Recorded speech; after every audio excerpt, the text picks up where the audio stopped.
Long time के बाद में हम दोबारा इस चैनल पे मिल रहे हैं आपसे।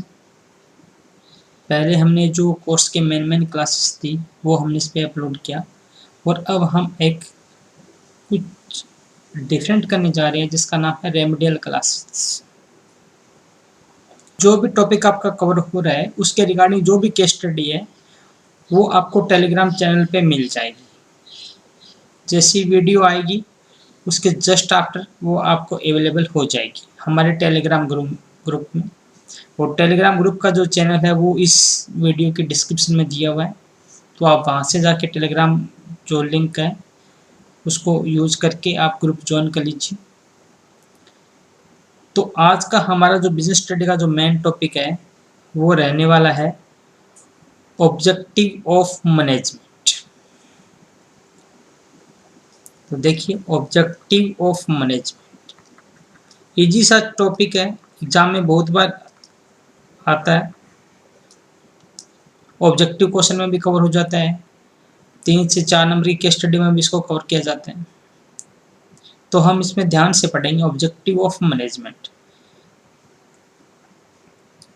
आज की क्लास में हम 2 टॉपिक करेंगे। हमारा जो फर्स्ट टॉपिक रहेगा वो रहेगा ऑब्जेक्टिव ऑफ मैनेजमेंट, और सेकंड टॉपिक आगे क्लास में बता दिया जाएगा कंटिन्यू।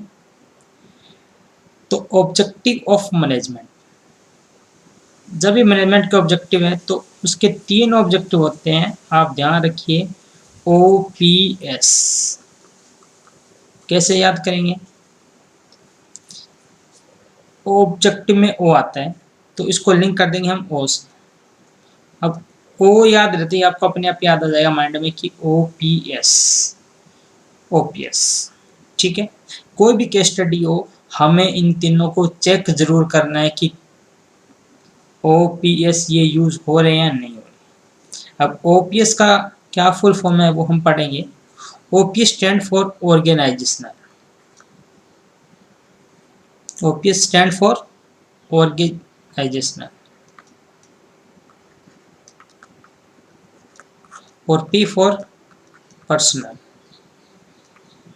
और S फॉर सोशल। ये 3 ऑब्जेक्टिव होते हैं हमारे मैनेजमेंट के, ऑर्गेनाइजेशनल, पर्सनल एंड सोशल।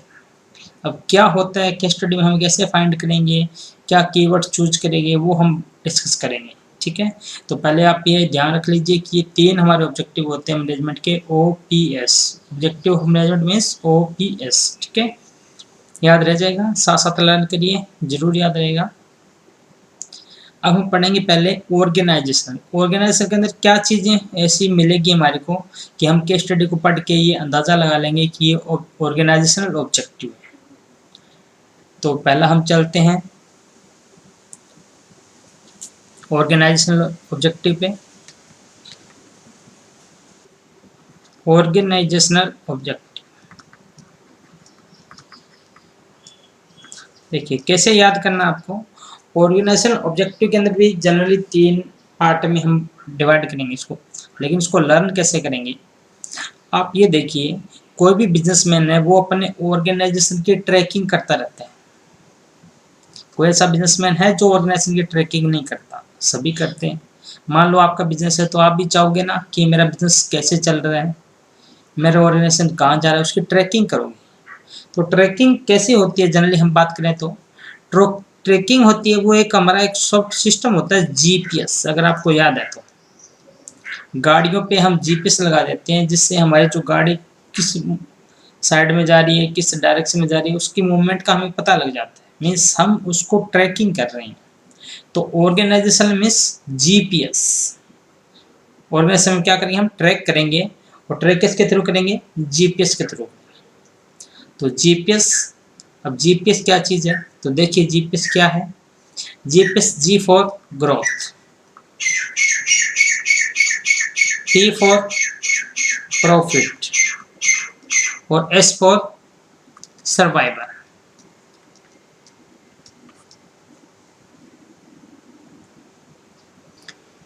तो ऑर्गेनाइजेशन के जो ऑब्जेक्टिव हैं उसको हमने 3 पार्ट में डिवाइड किया।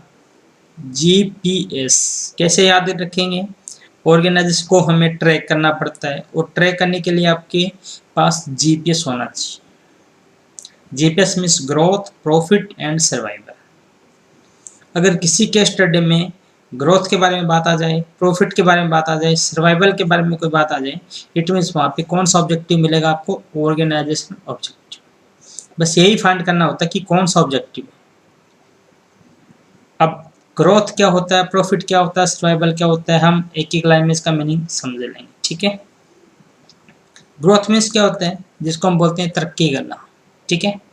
Means there must be growth. ठीक है, वहां पे क्या होनी चाहिए? ग्रोथ होनी चाहिए। ठीक है, क्योंकि कंपनी की जो सक्सेस है वो किसके थ्रू मेजर की जाती है? ग्रोथ के थ्रू। तो आप दो पॉइंट इसमें लिख सकते हो कि there must be growth and second, success of organisation is measured by growth. तो ये आपका ग्रोथ का अगर एक्सप्लेन करने के लिए बोले तो आप इसको लिख दें। ठीक है। अब आता है प्रॉफिट। प्रॉफिट मीन्स क्या होता है? आपका पता, प्रॉफिट मीन्स होता है अर्निंग। ठीक है। तो अर्निंग क्या होनी चाहिए? अर्निंग एडुकेट होनी चाहिए। तो आप इसमें लिख सकते हो एडुकेट अर्निंग। ठीक है, मैं लिख रहा हूँ, आप भी साथ साथ नोट्स बनाते जाइए और इसके लिए एक अलग से नोटबुक बना लीजिए, जिससे कि हमारी जो भी ये सीरीज चलेगी रेमडेल ग्रुप की, तो उसकी जितने भी नोट्स है उस सभी आप अपनी कॉपी में बना लीजिए, जिससे कि आप एक अच्छा स्कोर कवर कर सकें। तो प्रॉफिट हमारा क्या होना चाहिए? एडुकेट होना चाहिए। और सर्वाइवल, सर्वाइवल मीन्स क्या होता है? सर्वाइव करना। सर्वाइव करने में क्या प्रॉब्लम आ रही है? सर्वाइव क्यों नहीं कर पाते बहुत सारे बिजनेस? बिकॉज आज का जो टाइम है वो कम्पिटिटिव है। मीन्स कम्पिटिटिव इन्वायरमेंट के अंदर सर्वाइव करना होता है। ठीक है, तो आप इसमें लिख सकते हो to survive and exist in competitive environment. Means survival का मेन मकसद होता है कि जो भी हमारा कम्पिटिटिव इन्वायरमेंट है उसमें हम सर्वाइव कर पाए। तो अगर इस चीज़ के रिगार्डिंग कोई भी ऑब्जेक्टिव आपसे पूछ लिया जाए तो वो ऑर्गेनाइजेशनल ऑब्जेक्टिव होगा, growth, profit and survival, GPS. तो स्टूडेंट याद रह जाएगा ये पॉइंट, इतना टफ नहीं है, सिंपल सा है। तो पहला हमारा ऑब्जेक्टिव हो चुका है, वो था हमारा ऑर्गेनाइजेशनल। क्लियर? केस स्टडी की जब आप देखोगे टेलीग्राम चैनल पे जाके तो वहाँ पे आपको सब कुछ क्लियर हो जाएगा। आपके पास बुक होगी, उस बुक में जो भी ऑब्जेक्टिव के रिगार्डिंग केस स्टडी आप उसको सोल्व कीजिए, आपको कोई भी केस स्टडी बाहर नहीं मिलेगी। लेकिन कंडीशन ये है कि आपको इसी वे में पढ़ना पड़ेगा जिस वे में आपको क्लास में बताया जाए। तो पहला हमारा हो गया ऑर्गेनाइजेशनल। सेकंड हम बात करते हैं पर्सनल की, क्योंकि हमारा जो ऑब्जेक्टिव था वो क्या था? ओपीएस। आपको चेक करना पड़ेगा ये, ऐसा नहीं है कि ऑर्गेनाइजेशन हो गया और हमने कंप्लीट कर दिया। आपको ऑर्गेनाइजेशन में भी जाना है, पर्सनल पे भी जाना है और एस मीन्स सोशल पे भी जाना है। तो सेकंड हमारा है पर्सनल। तो personal objective, personal, personal means किसका पर्सनल? एम्प्लॉय का पर्सनल। जो एम्प्लॉय से रिलेटेड है ऑब्जेक्टिव, मीन्स हमारे जो मैनेजमेंट है वो कोई ऐसा काम कर रहे हैं जिसमें एम्प्लॉय का बेनिफिट हो रहा है, तो वो एम्प्लॉय से रिलेटेड ऑब्जेक्टिव हो गए। मीन्स वो कौन से ऑब्जेक्टिव हो गए? Personal objective. तो आप एम्प्लॉय को इसमें टारगेट रखिए। अगर कोई केस स्टडी उसमें कोई ऐसी आपको हिंट मिल रहा है कि एम्प्लॉय के बेनिफिट के लिए काम हो रहा है ये, और पूछा जाए कि ऑब्जेक्टिव कौन सा है, तो वहाँ पे कौन सा ऑब्जेक्टिव होगा? पर्सनल। जो ऑर्गेनाइजेशन के रिगार्डिंग है वो ऑर्गेनाइजेशन है। ऑर्गेनाइजेशन को क्या चाहिए? जीपीएस चाहिए, ग्रोथ चाहिए, प्रॉफिट चाहिए, सर्वाइवल चाहिए। क्यों? Competitive environment. और पर्सनल में, पर्सनल मीन्स किसको पर्सनल? मैनेजमेंट को नहीं, उनको सैलरी मिलती है। जो एम्प्लॉई है वहाँ पे काम करते हैं उनको रिगार्डिंग जो भी हम इनिशिएटिव या उसको फैसिलिटी देते हैं वो सारा हमारा पर्सनल ऑब्जेक्टिव में आता है। अब क्या क्या आते हैं उसमें हम कुछ पॉइंट लिख रहे हैं तो आप इसको देख लीजिएगा। Employ, better working condition better हो, मीन्स काम करें तो वहाँ पे दिक्कत ना हो उसको कोई भी टाइप की। सैलरी उसकी एडुकेट सैलरी हो, टाइम पे मिले सैलरी, ये भी आप लिख सकते हो। उसका डेवलपमेंट हो, उसको प्रॉपर ट्रेनिंग दी जाए। तो ये सारे जो ऑब्जेक्टिव है वो हमारे किस में आ जाएंगे, पर्सनल ऑब्जेक्टिव, क्योंकि ये सारे एम्प्लॉय से रिगार्ड, ठीक है। तो ये हो गया हमारा सेकंड पी। फर्स्ट था ओ, सेकंड पी, और थर्ड हमारा बच गया ऑब्जेक्टिव वो है एस। चलते हैं थर्ड पे।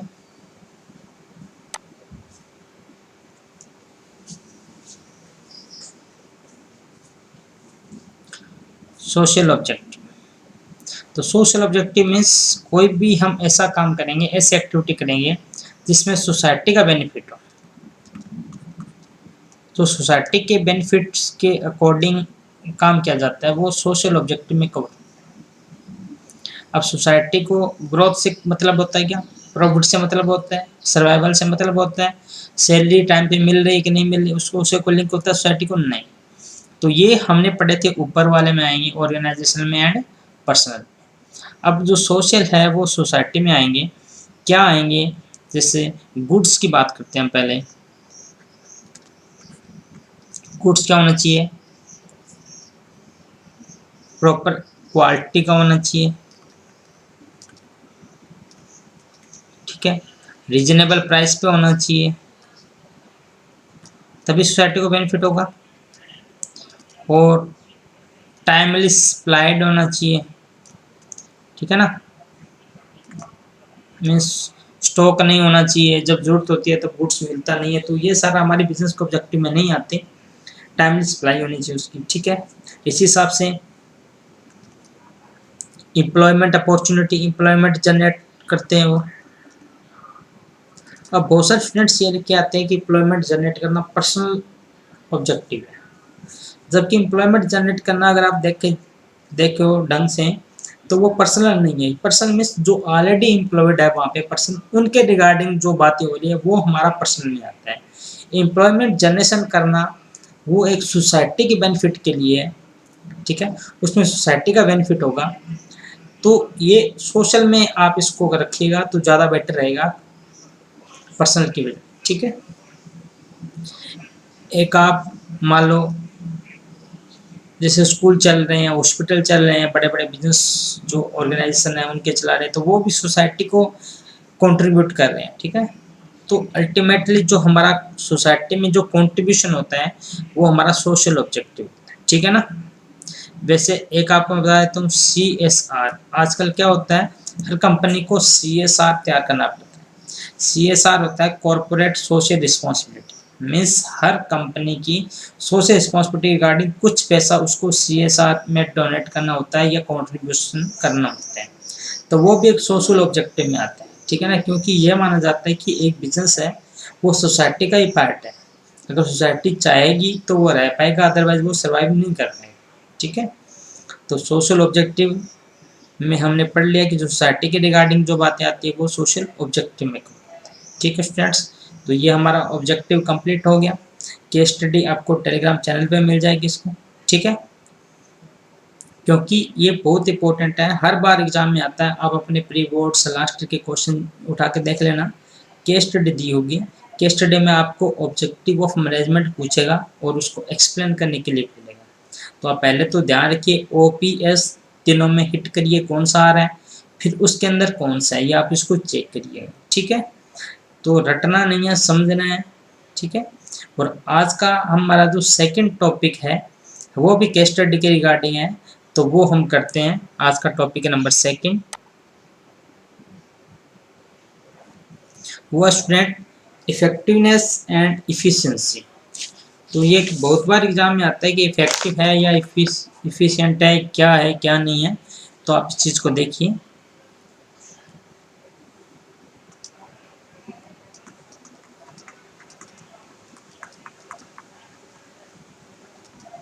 इफेक्टिवनेस एंड इफिशिएंसी,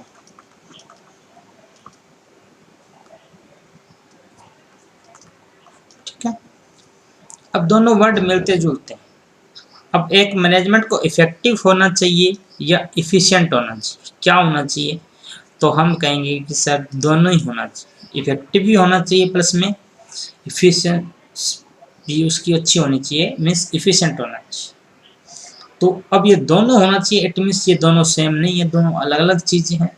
तो कैसे हैं हम, ठीक है देख। इफेक्टिव, इफेक्टिव होता है टाइम मैनर। अब ये क्या है बताएंगे भी। Effective means time manner, efficiency means cost manner. अब कैसे याद करेंगे, यहाँ पे देखो टी फॉर टाइम मैनर, यहाँ पे है सी है, सी फॉर कॉस्ट। मीन्स अगर कोई काम आप विद इन टाइम कर देते हो तो आप इफेक्टिव हो, और अगर आप विद इन कॉस्ट कर देते हो तो आप क्या हो, इफिशिएंट हो। तो मैनेजमेंट को विद इन टाइम होना चाहिए और विद इन कॉस्ट होना चाहिए, मीन्स ज़्यादा खर्चा नहीं करना चाहिए। अगर दोनों बातें मैनेजमेंट कवर करता है, इट मीन्स वो इफेक्टिव प्लस इफिशिएंसी है। बहुत बार इसके ऊपर केस स्टडी आती है कि पर्टिकुलर पर्सन वो इफेक्टिव है या इफिशिएंट है या दोनों है, बताइए। तो हमें देखना पड़ेगा कि वो टाइम के अकॉर्डिंग है या कॉस्ट के अकॉर्डिंग, ठीक है। तो अब हम उसके कुछ कीवर्ड्स हैं। एक कीवर्ड्स तो मैंने बता दिया, टाइम की बात होती है, means achieve the goal on time. अगर आप ऑन टाइम कोई गोल अचीव करते हो तो आप इफेक्टिव हो। और अगर आप गोल को अचीव कर रहे हो but with minimum cost, time ज़्यादा लग जाए कोई बात नहीं है, लेकिन मिनिमम कॉस्ट, अगर आप कॉस्ट का ध्यान रख रहे हो तो वो आप क्या हो, इफेक्टिव हो या इफिशिएंसी हो, इफिशिएंसी हो, ठीक है ना। ध्यान रखना है इफेक्टिव और इफिशिएंसी, 2-3 बार इसको लर्न करेंगे तो याद रह जाएगा। यहाँ पे टी फॉर टाइम वाला, इफिशिएंसी सी फॉर कॉस्ट वाला। देखो इसमें टी नहीं आता और इफेक्टिव में सी नहीं आता, ठीक है, तो याद रह जाएगा। जैसे मैं एक एग्जांपल देता हूँ, ठीक है। जनरली 2 मार्क्स की केस स्टडी आती है या ऑब्जेक्टिव क्वेश्चन में भी इसको कई बार कवर कर लिया जाता है कि इफेक्टिव है या एफिशिएंसी है या बोथ है या कुछ नहीं है, ठीक है। तो आपको ऑप्शन वाइज पूछ लेगा। तो हम एक एग्जांपल करते हैं, ठीक है। क्या एग्जांपल है, ध्यान से सुनिएगा। मिस्टर ए को एक टारगेट दिया गया 100 प्रोडक्ट प्रोड्यूस करने का, ठीक है। ध्यान से सुनिए, मिस्टर ए को टारगेट दिया 100 प्रोडक्ट को प्रोड्यूस करने का एट द रेट 125 रुपये ईच, कि भाई 100 प्रोडक्ट बनाना है, 125 रुपये का कॉस्ट लगनी चाहिए। अब किया क्या मिस्टर ए ने, ये 1 डे का टारगेट है, मीन्स 8 आवर का टारगेट है। ये इसको एक दिन दिया कि आज आपको ये काम करना है बैठ के, तो उन्होंने कहा ठीक है। अब मिस्टर ए क्या कर रहा है, उसने 90 प्रोडक्ट बनाए, ठीक है, 120 रुपये कॉस्ट आई, ठीक है, पर प्रोडक्ट की। अब ये बताइए कि मिस्टर ए इस केस में इफेक्टिव है या इफिशिएंसी है, इफेक्टिव है या इफिशिएंसी है। अब उन्होंने देखो 2 चीज़ है, कॉस्ट और टाइम। देखो उस हमने बोला कि 125 रुपये आना चाहिए, उन्होंने 120 रुपये बना दिया, मीन्स अच्छा है, मीन्स वो क्या इफेक्टिव है या नहीं है। कॉस्ट की बात हो रही है, कॉस्ट मीन्स ये 125 रुपये बनाना है, 120 रुपये में उसने बना दिया, तो ये बात हो रही है कॉस्ट की। तो इसको बोलेंगे हम इफिशियंसी, मीन्स वो क्या इफिशियंट है। मिस्टर क्या इस केस में इफिशियंट है। अब बात आती है इफेक्टिव की, अलग अलग देखना दोनों। 8 घंटे में 100 बनाने थे, 8 घंटे में 90 बना पाया, क्या अब उसने टाइम पे काम फिनिश कर लिया, नहीं किया, इट मीन्स वो इफेक्टिव नहीं। मीन्स उसने टाइम पे काम नहीं किया, मीन्स वो इफेक्टिव नहीं। तो इस केस में हम बोलेंगे कि वो इफिशिएंट है, बिकॉज 125 का टारगेट उसने 120 में अचीव कर लिया, सो इफिशिएंट है। लेकिन उसने 8 घंटे में 100 प्रोडक्ट बनाने थे, वो 8 घंटे में 90 बनाए उसने, इट मीन्स वो इफेक्टिव नहीं है, उसने टाइम पे काम फिनिश नहीं किया, ठीक है। इसी केस को मैं आगे और बढ़ाता हूँ।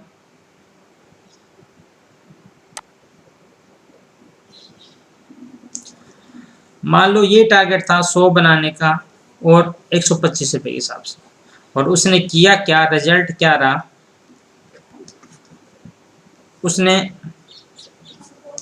100 प्रोडक्ट बना दिए विदिन 7 आवर, 7 घंटे के अंदर 100 प्रोडक्ट बना दिए, लेकिन जो कॉस्ट है 128 रुपये आई टोटल। अब बताइए, उसने काम है वो टाइम से कर दिया, मीन्स ऑन टाइम है, ऑन टाइम इज इफेक्टिव है, टी फॉर टाइम, टी ऐसे याद कर लेना।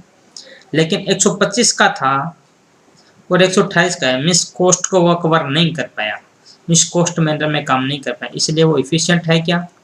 इफिशिएंट नहीं। ठीक है, अब एक इसी का एग्जांपल और लेते हैं। मान लो उसने 100 प्रोडक्ट बना दिए 7.5 घंटे में, ठीक है, मीन्स 30 मिनट उसने बचाई दी, और जो कॉस्ट है वो भी उसने 123 रुपये आया। अब बताइए इस केस में क्या होगा? तो उस केस में देखो उसने टाइम पे भी काम किया है और कॉस्ट मैनर में भी काम किया है, टाइम मैनर और कॉस्ट मैनर दोनों है, मीन्स वो इफेक्टिव भी है, और इफेक्टिव मीन्स टाइम मैनर, ऐसे देख लीजिए टाइम, ठीक है ना, ऐसे याद कर लीजिए, और कॉस्ट वाला है मीन्स वो क्या है? इफिशिएंट भी है। ठीक है, तो स्टूडेंट्स हमने 2 टॉपिक किया आज के, बहुत इंपॉर्टेंट टॉपिक है, objective of management and effectiveness and efficiency. क्या सीन है इसका हमने पढ़ लिया सारा। इसके रिगार्डिंग जो भी केस स्टडी है आपकी बुक्स में होगी, ठीक है, आपको चैनल पे भी मिल जाएगी, आप उसको देख लीजिए, लिंक इस ग्रुप में इसमें डिस्क्रिप्शन में डाल दिया जाएगा।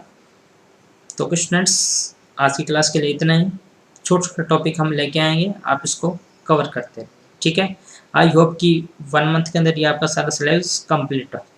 ओके स्टूडेंट्स, मिलते हैं नेक्स्ट क्लास में नेक्स्ट टॉपिक। Okay, bye.